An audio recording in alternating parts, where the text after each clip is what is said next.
Hi, the Tag from Groovy Entertainment. Today we got another book on record to play for you. Today's book is Alice in Wonderland for 1975. So let's get started.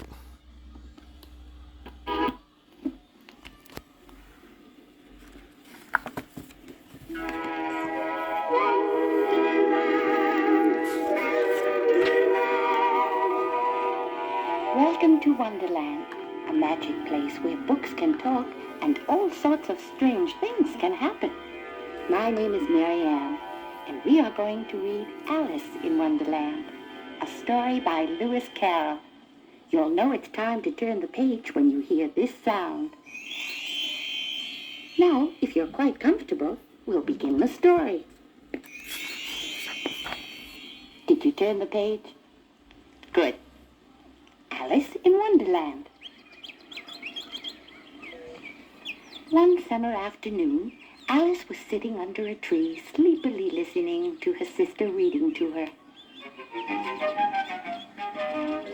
Suddenly, she saw a white rabbit hurry by. He was dressed in a blue suit and carried a large watch. "Oh dear, I'm late," he kept saying to himself. Alice was curious, and she followed the white rabbit out of the garden and into the woods. She followed him along a winding path lined with flowers until he disappeared down a hole near a big tree. Alice leaned over farther and farther until she felt herself falling down, down, down into the rabbit hole, which seemed to her like a very deep well. She landed in a pile of leaves and looked around. She was in a long, dark tunnel. At the end of it, she saw a tiny little door, too small for her to fit through. She looked around again and saw a glass table. On it were a gold key and a bottle marked, "Drink me." Because she was so curious, she picked up the gold key at once and drank the contents of the bottle.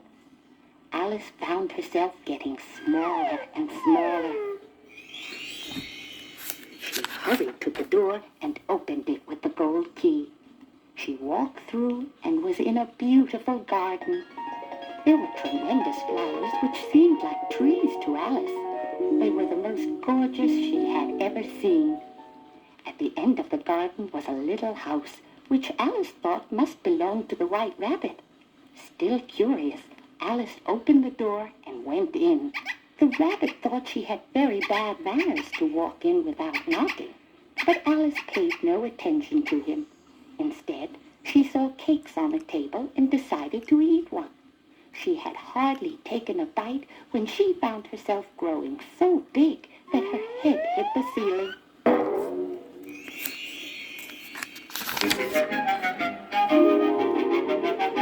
The rabbit handed Alice his fan and hurried out. As soon as she touched the fan, she became small enough to fit through the door again. She ran out into the garden, but did not see the rabbit. Instead, she saw a caterpillar smoking a strange pipe. He was lying on a mushroom, which looked good enough to eat. She bit into it and became even smaller. Turn the record over, and we'll find out what happens to Alice next. Don't forget to turn the page.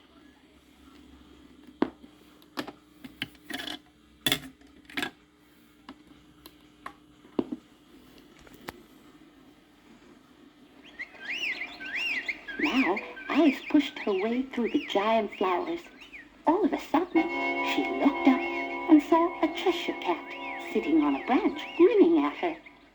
Alice asked the cat which way she should go to find the white rabbit.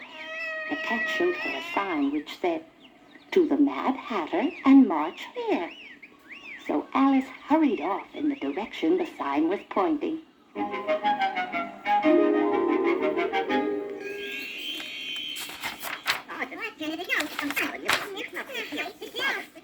Very soon she heard voices and came to a clearing.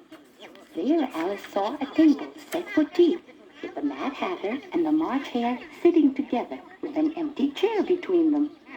They invited Alice to have tea with them.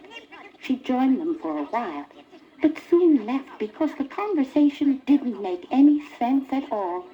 They were both talking at once, and neither was listening. Alice left the tea party and wandered about until she came to the garden of the Queen of Hearts.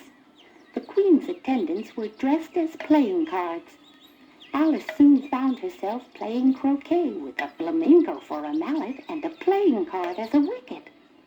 The Queen, with the grinning Cheshire cat on her crown, was dashing about, shouting, "Off with her head! Off with her head!" Alice became so upset that without thinking, she took a bite of the cake she still had, the one from the rabbit's house. Immediately, she grew taller. "Off with her head!" repeated the Queen. "A trial! A trial!" The Queen's attendants jumped at Alice, jabbing with their spears. They made Alice understand that she was accused of stealing the Queen's tarts and that a trial was about to begin. When the trial began, it made no sense at all to Alice. Alice took a bite from the other side of the cake. Now she became just the right size. Finally, she thought, finally I feel like myself again. She decided to leave the garden as fast as she could, and the Queen's attendants followed close behind her as she hurried away.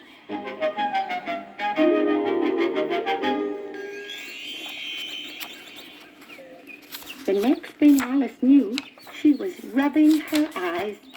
She opened them and looked about her.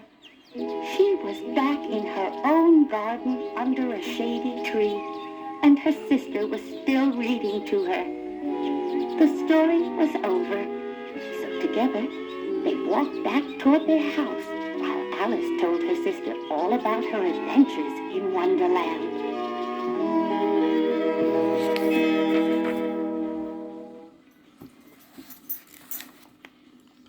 So that was Alice in Wonderland for 1975. So if you like, subscribe, share, and comment, and have a groovy day. And our next book will be